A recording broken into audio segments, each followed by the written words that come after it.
Good morning children. Here today I am doing the video for epithelial tissue. This is the grade 9 biology epithelial tissue. Already we know that the plants and animals, all living organisms are having different types of tissues. Now in animal tissues, epithelial tissue, connective tissue, muscular tissue, nervous tissue. So these four you are studying under animal tissues. Epithelial, connective, muscle tissue and nervous tissue. Now our topic today is epithelial tissue in animals. In animals, so here epithelial tissue. This epithelial tissue covers the outer and inner organs. It is a protective tissue. It is a protective tissue. For example, skin. Skin covers our whole body and protect the internal organs. Similarly, our internal organs are also having lining, inner lining, followed. So, epithelial tissue covers the external body as well as the inner lining of the internal organs. It is a protective tissue. Totally, it is a protective tissue. And here, the cells in the epithelial tissue are closely packed. Closely packed. That means no gaps in between. No gaps in between. They are closely packed. And they have thin cell wall, cytoplasm, nucleus. So they are closely packed without any intercellular space. That means what? It has to make a continuous sheath. It has to make a continuous sheath-like structure. That is the reason why there won't be any gaps in between. And these cells are having nucleus, cytoplasm and thin cell wall. Thin cell wall. And this epithelial tissue may be simple or complex. Simple or complex. Already you have studied in the plant tissue.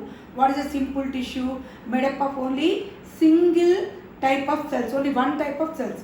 Then compound means many types. So the epithelial tissue may be simple or complex.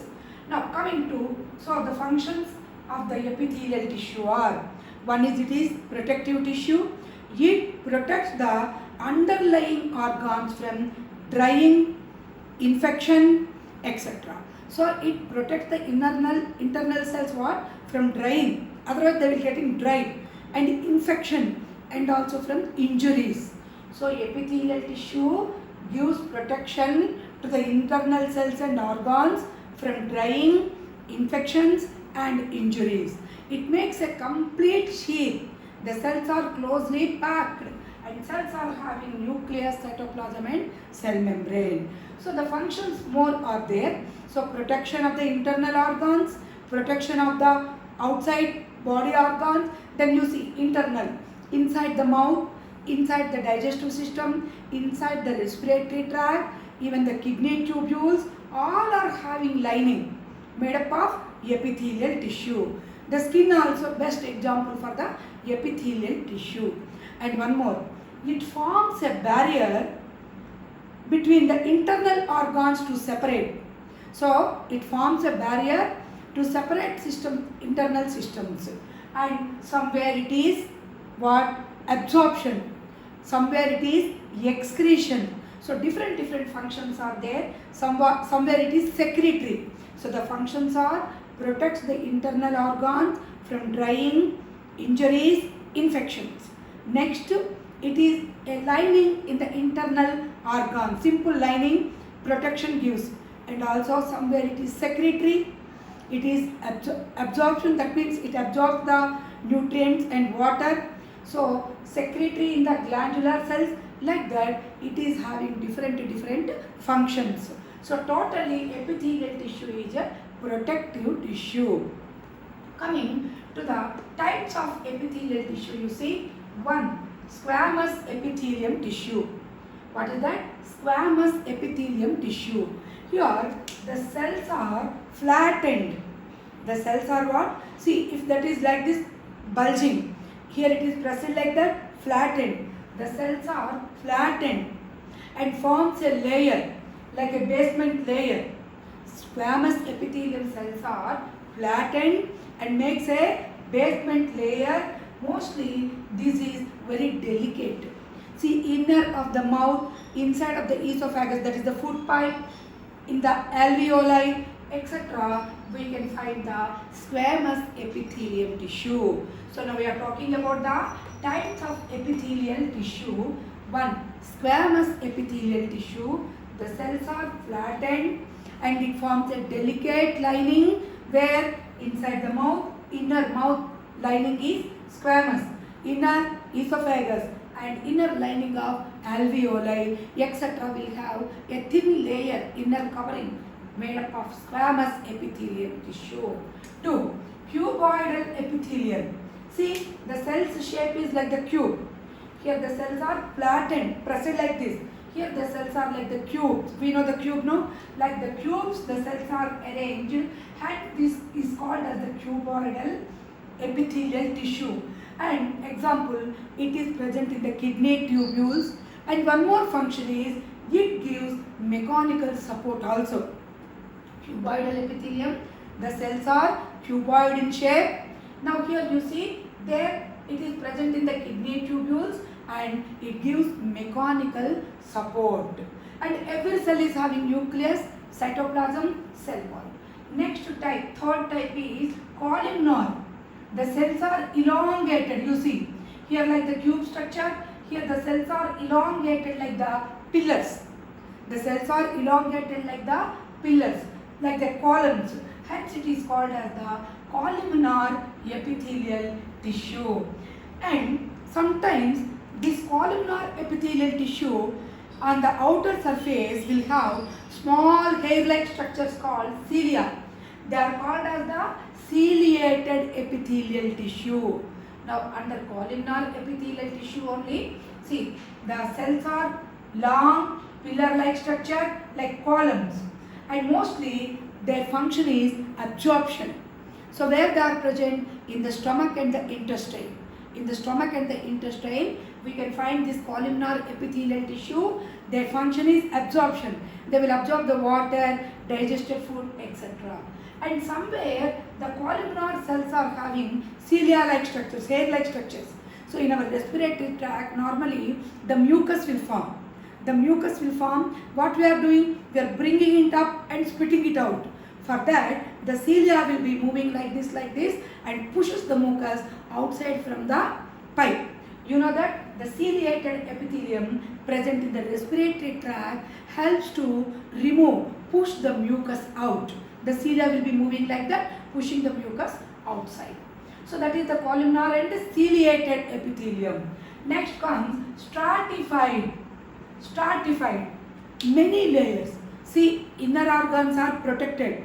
Even the layer is very delicate, it will be okay. But outside the skin, it has to bear wear and tear. See, environmental changes, means heat, cold, etc. and pain, pressure, whatever it may be. For wear and tear, it is having many membranes. Not only single layer, many layers it is having in the skin. That is the stratified epithelium. It gives protection from wear and tear and protects the internal organs properly. Next one is glandular epithelium. So the cells are folded inwardly. You can observe the inward foldings. The cells are folded inwardly, forming some gland-like structures. Forming the glands. Example, salivary glands, sweat glands, oil glands. All these glands function is secretory. Salivary glands will secrete saliva, oil glands will secrete oil, sweat glands sweat, like that. So the cells are folded, inward folding of the cells you are observing, they will form the glands and their function is secretion. Example, salivary glands, oil glands, then oil means sebaceous glands, sweat glands, etc. etc. So here you are telling that somewhere the function is absorption. Protection is the first one, absorption, secretion. Now the sixth one is sensory epithelium. Sensory. See, these columnar cells are there, no? These columnar epithelium will be modified to form some sensory cells. Okay? the columnar epithelium present in the stomach intestine, and some of the cells are having cilia on the outer surface present in the respiratory tract, and in the sensory epithelium the columnar cells are modified, mean changed into sensory. They will form the sensory cells that are present in our sense organs. We know the sense organs, and this epithelium is present in our sense organs. And your seventh one is germinal epithelium. Germinal, we know that. So the germ cells like what is that here? Sperm, ovum. Sperm and ovum produced by glands. Which glands? Testis and ovary. The germinal epithelium is present inside the testis and ovary. Their function is to produce the germ cells. Their function is to produce the germ cells like sperm and ovum. So here epithelial tissue is a protective tissue. It is an animal tissue. It will present only in the animals, not in the plants. In plants, epidermal. In plants, what? Epidermal. In animals, it is epithelial tissue. The basic function is protection, somewhere secretion, absorption, producing the gametes, like that. The functions are different depending upon the organ where it is working, where it is present. And these cells are closely packed without gap, forms a continuous sheath to give protection to the internal and external organs. And mainly the skin is a protective layer on the body. It is a epithelial tissue, and what it do is it forms a barrier between the internal systems to separate. It absorbs, it secretes, and protects the inner cells from drying, injuries and infection.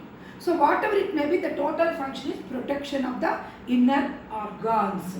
Coming to see now the structure, the functions of epithelial tissue. Now these are the types of epithelial tissue. Type: squamous, cuboidal, columnar, stratified, glandular, sensory epithelium and germinal epithelium. Squamous cells are flattened, present like that, and they will form a continuous sheath, and it is having a delicate structure inside the mouth, esophagus, etc. They will have very delicate lining, inner lining. Cuboidal, the cells are tube-like structures. Every cell is having the nucleus and cytoplasm and cell membrane. No cell wall, because animal cells do not have cell wall, only cell membrane. So the cube-like structures are there. Cuboidal epithelium present in the kidney tubules. It also gives mechanical support. Mechanical support. Next one, the cells are elongated like the pillars, columns. Columnar epithelium, its main function is secretion, absorption. So they will secrete some enzymes and they will absorb the digested food also. Present in the stomach and intestine. The glands are present in the walls of the stomach and the intestine. And that epithelium protects that gland and also absorbs water and nutrients. Some columnar epithelium are having hair-like structures on the outer surface called as ciliated epithelial tissue. This is present in the respiratory tract. Function is pushing the mucus out. And some of the columnar cells are modified to form sensory cells present in the sense organs. Columnar 3, you see. Sensory, they are only modified to form the sensory cells in the sense organs. Next, stratified, many layers. Not one or two, many layers, one on another, one on another. So, to face that wear and tear, it is present in the skin. Glandular, the cells are folded inwardly, forming the glands to secrete. The function is secretory. Example, salivary glands, I said oil gland, sweat glands, etc. Their function is secretory function. Sensory organ. Germinal epithelium is present in the whatever that testis and ovary. Their function is to produce germ cells like sperm and ovum. This is about the epithelial tissue in animals. Thank you.